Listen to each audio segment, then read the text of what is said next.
Certamente você já viu por aí aquela indumentária, capacetes com chifres, armadura, homens grandes e fortes associados ao clima frio.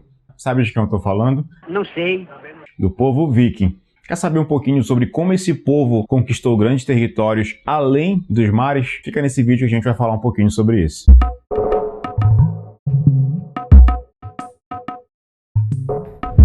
Esse magnífico povo levava sua vida dedicada aos mares, e são muito conhecidos por conta das suas guerras de expansão e conquista de território. Mas o que favoreceu com que eles conseguissem toda essa fama? A aplicabilidade da madeira, criando embarcações em um período que a tecnologia era paupérrima e quase não se ouvia falar em grandes navegações, muito antes do descobrimento do Brasil. Há relatos de que o povo viking conheceu as Américas, descobriu o que nós conhecemos como América hoje em dia, muito antes da chegada dos portugueses, chegando ali pelo território do Canadá. Existe relato em runas, que eram uma das formas que eles utilizavam para repassar histórias e seus ditos, lendas e conquistas, de enfrentamento com homens feios pintados de vermelho e eram fortes guerreiros. Então eles abandonaram a região do Canadá, mas não deixa de ser um feito inacreditável em uma época que era inimaginável cruzar o oceano. Na verdade, nem se sabia o que tinha atrás do oceano, a não ser alguns visionários que tiveram a coragem de criar embarcações, de pensar o que eles poderiam conseguir se atravessassem o oceano.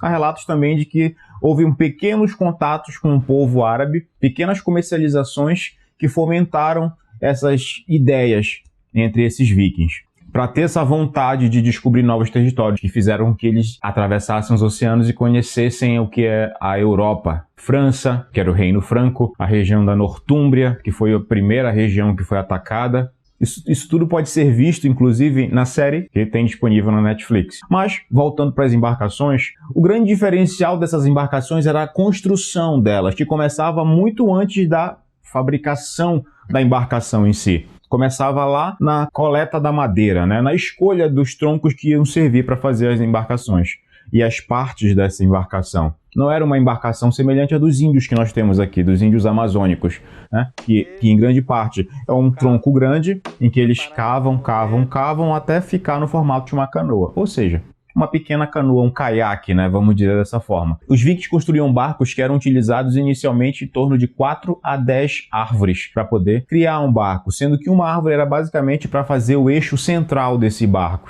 Eram embarcações muito resistentes e com uma tecnologia utilizada até os dias de hoje. Foi utilizada por baleeiros, que é utilizada até hoje. Na região do Recife, aqui no Brasil, pode-se encontrar ainda barcos que utilizam essa mesma tecnologia, que é a aplicação de tábuas em formato de escamas. Essa tecnologia foi criada por eles lá. Eles utilizavam essa tecnologia para que as ondas se dissipassem e não destruíssem a embarcação. O tronco que era utilizado como eixo central era justamente para absorver o impacto e ser dividido esse impacto entre essas camadas, entre essas escamas, vamos dizer dessa forma. Existiam as embarcações menores, que eram chamadas de bata, com certeza eles não chamavam assim. Adotem esse nome como verdade.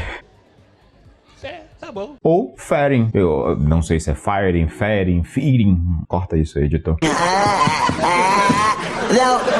E tinha os navios maiores, que levavam cerca de 20 a 30 pessoas, que eram os skip, ou os herskip, que eram os maiores, realmente, que foram os que fomentaram a grande conquista que eles fizeram na Europa. O uso da madeira não se fazia apenas para as embarcações. As habitações desse povo utilizavam dessa mesma técnica. Eles utilizavam vigas centrais sem a utilização de peças de ferro, como pregos ou algum tipo de presilha. Eles utilizavam basicamente o sistema de cavilhas. Utilizavam os troncos, faziam cavas e iam inserindo no sistema semelhante ao que nós temos como finger hoje em dia. Então, eles faziam as casas basicamente estruturadas com isso. Um tronco servindo de eixo de base, servindo de eixo de topo, onde eles encaixavam as outras peças, faziam as paredes, as janelas, o que tivesse que ser feito. Eram casas extremamente resistentes e confortáveis no que se refere ao clima no interior dessas residências. Isso tudo favoreceu com que essa tecnologia fosse difundida mundo afora anos, séculos depois. Vamos observar também esse lado cultural, essa absorção de cultura.